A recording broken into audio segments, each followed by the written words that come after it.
Olá, estamos juntos mais uma vez pela nossa Jovem Pan Online. Obrigado a você que nos acompanha em todo o Brasil, também pela grande rede de rádios do país, a rede Jovem Pan. E pela nossa Jovem Pan Online, o nosso portal www.jovempan.com.br, com uma grande grade de programação e também com entrevistas especiais como essa que nós vamos fazer agora com o Murilo Lobo, que é carnavalesco da Escola Unidos do Peruche. Murilo, obrigado pela presença, é bom tê-lo aqui. Queria que você contasse um pouquinho para todos nós da sua história. Tudo bem? Tudo bem, quero agradecer o convite. É uma honra poder vir aqui trocar um pouquinho de figurinhas com vocês e contar um pouquinho dessa história minha. Que começou quando? Carnaval. Eu acho que começou quando eu era bem pequeno, porque eu sou filho de pais que eram carnavalescos, que gostavam de fazer blocos de carnaval em clubes, em bailes. Em São Paulo? Em São Paulo. Eles frequentavam o Esporte Clube Banespa. E nas matinês levavam os filhos com a mesma fantasia temática que eles usavam à noite. Acho que isso foi criando um começo de semente de eu curtir o carnaval. Um pouco tempo depois, eu já era o cara que organizava qual fantasia ia usar o bloco, já saía das matinês para o baile da noite, e acho que de 14 para 15 anos foi a primeira vez que eu vi escola de samba. Eu fui para Tiradentes, eu fui ver um desfile na Tiradentes e me apaixonei pela Rosas de Ouro naquele ano. Aliás, me apaixonei pelo espetáculo todo, sim, é muito lindo de ver. E naquele instante acho que eu sonhei, um dia acho que quero poder trabalhar com isso. A vida me levou para outros tantos cantos, eu sou formado em arquitetura, trabalho com arquitetura, mas bom tempo depois a vida me trouxe de volta o carnaval. Como? Num convite sui generis, eu estava me apresentando com um grupo vocal, na verdade, fazendo um trabalho de uma apresentação de um grande palestrante, e as pessoas do local disseram, aqui a gente tem uma ala no Rosas de Ouro. Eu falei, adoro carnaval, curti tanto carnaval, tá, adora. Ganhou uma fantasia para desfilar. E nesse ano eu já fui para lá e já comecei a amarrar a cabeça do pessoal, ajudar a prender costeiro. Lembra a ala que você desfilou? Na ala do Cabral. E aí, no ano seguinte, eles me convidaram para que eu fosse um dos chefes de ala. Você não quer ser um chefe de ala? Você é tão organizado, tão ativo aí no trabalho. Você frequentava a escola? Nunca frequentei. Eu fui aquele ano para desfilar. Tá. Só. E aí, essa foi a maneira como eu entrei para o carnaval, porque aí como chefe de ala eu ia em reuniões e comecei a entender como é que aquilo funcionava, como é que a coisa se desenrolava. E fui entrando cada vez mais, e aí comecei a mandar comentários meus sobre disputa de samba enredo, né? A gente tem um concurso de cerca de 2 meses de disputa de samba enredo, e mandei para lá alguns comentários para o diretor musical do Rosas. Osmar gostou dos meus comentários e no ano seguinte me convidou para a comissão julgadora. E aí era muito curioso, porque eu estava lá, você tinha diretor de bateria, diretor de harmonia, carnavalesco, Murilo, que eu não era um reles ninguém lá.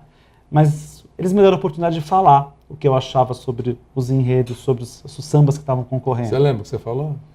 Eu não lembro o primeiro ano que eu falei, mas assim, se eu não me engano, a gente estava fazendo Fábrica de Sonhos, acho que era esse tema, e a gente tinha 3 concorrentes. Cada um deles abordava o enredo de uma forma. Um fazia o enredo como se fosse uma coisa fabril mesmo, e o outro entrava no mundo mais dos sonhos. E eu fiz comentários que eles curtiram, e aí fui para essa comissão. E na comissão a gente tem uma reunião de esclarecimento final, antes de votar os 3 últimos sambas, e eles queriam me ouvir sempre. O carnavalesco, eu conheci Jorge Freitas lá, o carnavalesco do Rosas, e ele gostou dos meus comentários e me convidou para escrever enredo com ele. Depois de escrever enredo, me convidou para ser assistente dele. E aí depois abriu as portas para que eu pudesse aceitar esse convite da Peruche, que veio através dele, que abriu essa porta para eu poder estar atuando como carnavalesco na Peruche. E você ficou quanto tempo com ele? Eu fiquei 7 anos lá, na Rosas de Ouro, uma escola onde eu aprendi tudo. Porque aí eu dizia para ele, vou fazer pós-graduação no Rio. Rio de Janeiro tem um curso de pós-graduação em carnaval. Eu, formado em arquitetura, poderia fazê-lo. E ele falou, Murilo, não vá. Não vá, você vai aprender aqui. Dentro da escola, no barracão, colocando a mão na massa. Colocando a mão na massa. E foi assim que eu fiz e aprendi muita coisa. Fiz muitos amigos. Aprendo até hoje. Esse meu primeiro ano solto na Peruche foi um ano especial porque, assim, a todo instante eu tinha amigos querendo me ajudar. Eu tinha pessoas dizendo, se você precisar de um apoio, se você precisar de algo, e eu chamava mesmo. Estou pensando em fazer isso, o que você acha? Usa esse material, uso aquele. E as pessoas, assim, por amizade, ajudaram. Como é que é o trabalho do carnavalesco? Como é que você definiria? Se tivesse que apresentar um tratado sobre o trabalho, já que você começou, na verdade, sem conhecer nada, e depois foi aprendendo e aprendeu muito. Queria que você falasse um pouquinho como é que é o trabalho do carnavalesco. É curioso, porque eu acho que o trabalho do carnavalesco, ele se mistura um pouco com o trabalho do arquiteto no aspecto criação, é o cara que cria realmente o que vai ser apresentado, mas ele vai se misturar um pouco com uma coisa meio teatral, que é um espetáculo, é uma grande ópera ao ar livre. Então, eu também tive algumas experiências antes de entrar no carnaval, dentro do campo das artes cênicas, em cenografia, estudei com Miriam Muniz teatro. Então, assim, eu sabia um pouco dessa coisa da direção de um espetáculo musical, mas não sabia dele em carnaval. E eu acho que o carnavalesco mistura todas essas coisas, porque a gente, na verdade, pensa o enredo numa montagem de começo, meio e fim, buscando a emoção, os altos e baixos, cores claras, cores escuras, sensações boas, momentos dramáticos, como qualquer tipo de apresentação teatral. E eu acho que define o carnavalesco é essa habilidade de transitar por todas essas artes. O canto, a dança, a plástico, o figurino e a emoção, que eu acho que não pode faltar nunca, porque carnaval vive de emoção. Como é que você administra, por exemplo, quando você tem uma ideia, mas a execução vai ser impraticável? Isso deve acontecer com você, né? Acontece. A gente, na verdade, assim, a gente trabalha com verbas, né? E essas verbas... Tem limites. Tem surpresas, às vezes. Perdão.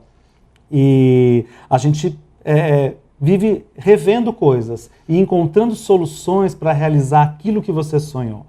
Acho que em trabalho de arquitetura é a mesma coisa, né? Em algum instante você fala, putz, a ideia principal era assim, mas eu tenho que encontrar. E o grande barato é a gente encontrar aquilo que é satisfatório e que pode ser revelador, às vezes, para a gente como uma surpresa, né? A gente tem isso diariamente no barracão. Materiais que acabam, sugestões novas, coisas que não funcionam, que você começa a fazer e fala, não vai dar o efeito, eu vou ter que trocar isso. O que eu tenho? E acontece isso, né? Acontece. Acho que é como fazer uma receita em casa, né? Que você abre a despensa assim e fala, o que eu tenho hoje? Muda a cor, né? Muda a cor, termina o material que você não foi calculado corretamente, como é que você vai resolver essa questão? Não tem estoque, onde vai encontrar? Não acha mais, né? Não acha mais. Você não acha mais. Hoje você tem muitos importados dentro do carnaval, né? Então você compra uma coisa importada, acabou. Né? Não tem mais o fabricante daquilo. Mas é um desafio que é gostoso da gente fazer. Me motiva muito participar disso. Exerce uma criatividade toda hora, todo dia, né? E você acaba sendo consultado para tudo. Inicialmente, quando eu entrei no carnaval, eu imaginava que eu fosse fazer um projeto, como um projeto de arquitetura. Você faz o projeto do espetáculo, entrega os figurinos, entrega as alegorias, e vai embora. E vai acompanhando como é que está indo. Mas não é isso que acontece, né? A figura do carnavalesco, ela atua dentro da escola de maneira muito forte. Tudo passa por você, tudo você é consultado, questões de decisões, sabe assim, você está o tempo todo como uma figura que é de lá e ao mesmo tempo não é, mas que ajuda a intermediar os conflitos e as questões. O expediente que você dá, qual é?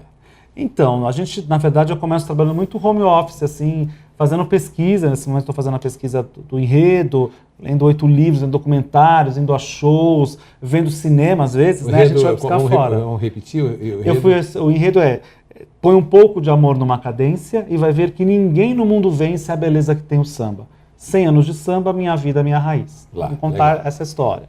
A música. A música, o samba, 100 anos. Em 2016, o samba completa 100 anos do primeiro samba gravado. E aí o samba é a cara do Brasil, né? E aí a pesquisa é o primeiro momento. Primeiro pesquisar, se encher de informação. Depois é encontrar a linha condutora de como é que você vai mostrar isso. Porque diferentemente de um musical ou do cinema, você não conta com algumas outras ferramentas para apresentar. Né? Então, num espetáculo musical, as próprias canções, os próprios sambas vão trazendo a memória emotiva das pessoas para entender o processo do samba. Tipo, você vai colocar, não sei se é isso, mas os melhores sambas na avenida? E os melhores também é uma dificuldade de eleger. Pois né? Não, e o erro de você esquecer alguém. É isso, né? Claro. Então, assim, é um desafio encontrar qual vai ser esse mote. Eu ainda não o encontrei, porque é um processo de transpiração. Né? A inspiração ela é danada nesse aspecto. Claro. Você pensar uma ideia, você rascunhar alguma coisa, você abandonar aquilo. Às vezes você vê um filme de cinema que não tem nada a ver com carnaval, de repente te abre uma janela. Claro. Então você tem que estar aberto para pelo menos sugar o que pode ser interessante. Eu ainda não encontrei, mas esse segundo momento, quando encontra, você começa a desenhar o mapa da apresentação.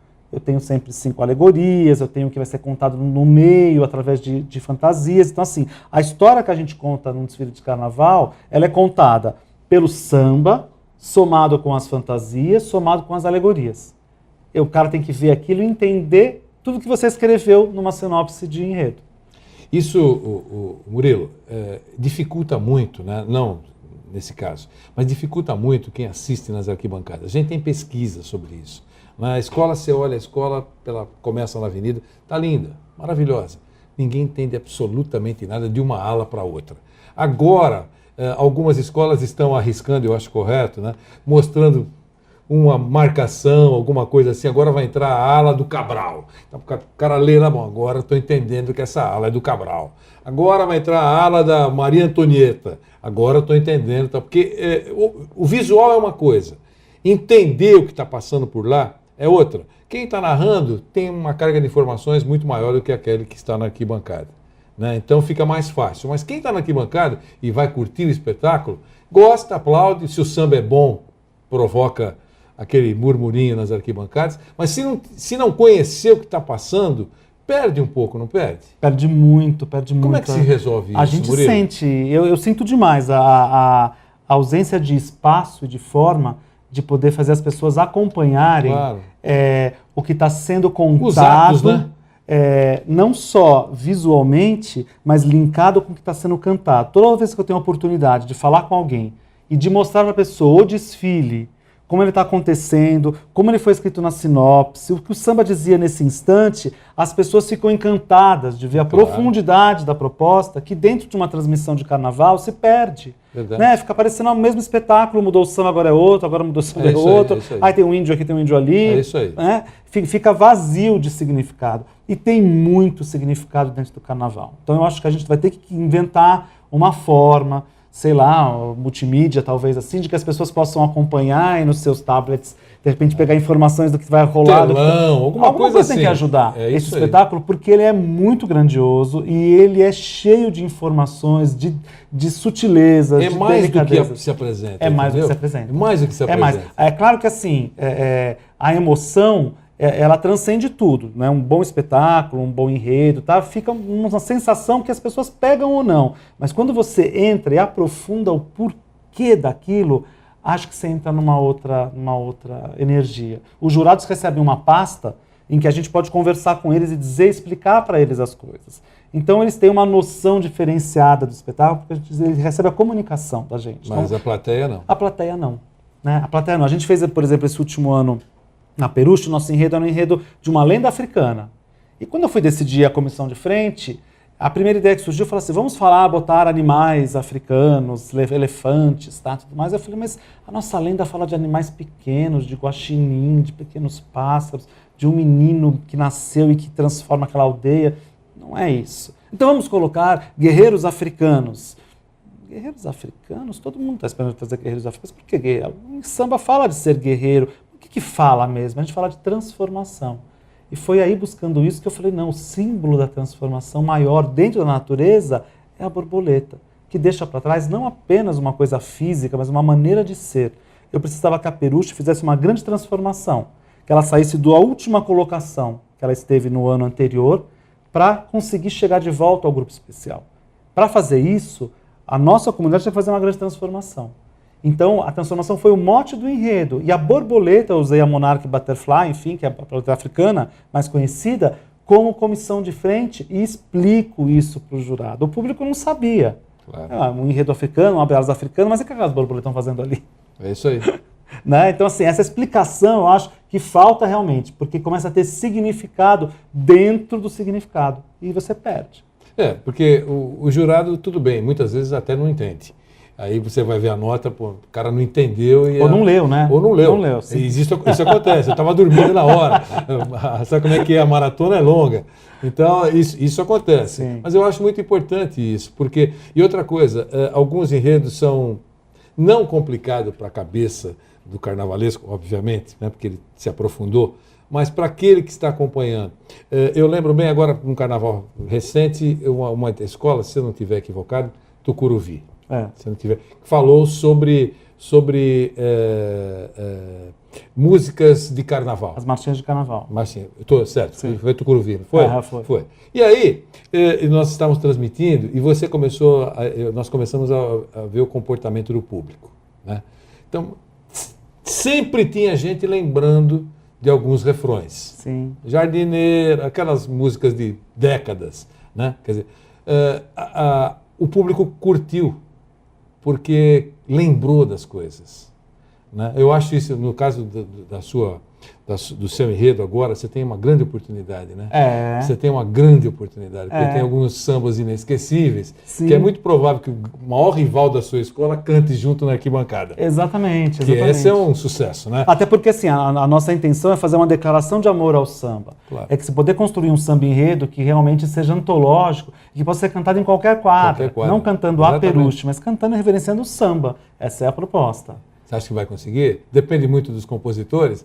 Você já tem algum esboço? A gente, na verdade, faz uma sinopse e dá para eles uma lista de intenções. Eu tenho que dizer claramente para ele o que a gente pretende. Que ele coloque lá. Com aquilo, Então, assim, porque o cara recebe, às vezes, muita informação e pode se perder nos detalhes do que é importante para ele. Então, eu apresento essa sinopse, eu apresento a montagem da escola, como ela vai vir montada, ala a ala, carro a carro, para ele entender o que está sendo mostrado. Então, foque no que é principal. Olha, tenta pegar por aqui. Às vezes, eles alcançam, a maioria das vezes alcançam, às vezes não. Mas fazer uma obra imortal não é fácil, né, gente? Não é fácil. Assim, sabe, nossa, esse samba estourou. A gente vê na história do carnaval, tem sambas lindos, mas assim, um naquele ano, passou 2, 3 anos, teve um outro que ficou para sempre. E há escolas campeãs que o samba não marca. Você nem sabe qual foi o samba. Também, ele foi funcional, entendeu? Mas isso. Você não tem prazer de cantar. Eu sempre digo assim, que para o componente cantar, você ter um tema que mexe com a emoção é muito bom. A gente viu, por exemplo, esse ano, o exemplo do Vai Vai, que ano passado falou sobre Paulínia. Desculpem as pessoas de Paulínia, mas cantar a cidade de Paulínia, as pessoas de São Paulo não têm emoção nenhuma de fazer essa homenagem. Agora, você homenagear a Elis Regina, é um outro universo, as músicas dela fazem parte da trilha da nossa vida. Então, quando você encontra um mote emocional para realmente fazer as pessoas cantar, isso são os poetas que vão encontrar, você tem 70% do caminho andado ali. Um bom samba, sabe, coloca a comunidade na quadra, um bom samba, sabe, coloca uma garra que às vezes você tem que tirar do nada quando você tem um tema que é árido, né, para falar. E a vida do arquiteto? Ficou restrita? Então, a vida do arquiteto é curioso porque esse ano eu já falei para os meus clientes, porque foi curioso para eles. Eles sabem que eu estou há muito tempo no carnaval, assim, e torcem. Tive clientes esse ano desfilando comigo, sabe assim? Foi muito curiosa a mescla de coisas. Mas eu percebi... Fico imaginando um dos seus clientes, olha, eu quero a minha casa tipo sambódromo. Eles não chegam a pedir isso, mas é muito legal você perceber que eles começam a querer que você fique solto na criatividade. Porque em trabalho de arquitetura é muito comum a pessoa pedir um programa, sabe? Eu ficar te mostrando foto do que ela gosta. E aí, com a minha participação em carnaval, com esse novo olhar que eles tiveram para o profissional, começou a ter uma coisa assim, proponha, fica livre. O que você acha? O que você faria, entendeu? E aí você leva a ideia e as pessoas viajam junto com você. Tem sido muito gostoso. Mas eu percebi que, assim, o primeiro semestre eu consigo caminhar com as duas coisas. E o segundo semestre eu vou ter que fazer parcerias, talvez, assim, eu não consigo mais estar tão presente como eu estou no carnaval, porque o carnaval toma um tempo maluco, assim, as pessoas que não conhecem os bastidores de carnaval acham que a gente faz a festa 3 meses antes, mas assim, eu já lancei o Enredo 2016, já estou fazendo pesquisa, assim, daqui a pouco já estou desenhando figurino, desenhando alegoria, fazendo reunião, começando um concurso de samba enredo, lançando festa de enredo, com o concurso em si, escolhendo samba, sabe? É um trabalho de ano todo. E o barracão, a partir de junho, a gente já começa. Então, o que você vê na avenida ali começou feito 6, 7 meses antes. E chega ali num sufoco louco, porque é um trabalho... E quase não dá tempo. Quase não dá tempo. Quase não dá tempo. É real. Murilo, obrigado pela presença. Obrigado a vocês. Aprendemos um pouquinho mais. É isso aí. Obrigado pela oportunidade. Espero vocês aí em 2016 curtindo novamente, cobrindo o Carnaval Paulistano. Muito bom. Com o Murilo Lobo, que é carnavalesco da Unidos do Peruche, fizemos um pouco mais da nossa entrevista especial de hoje. Até a próxima.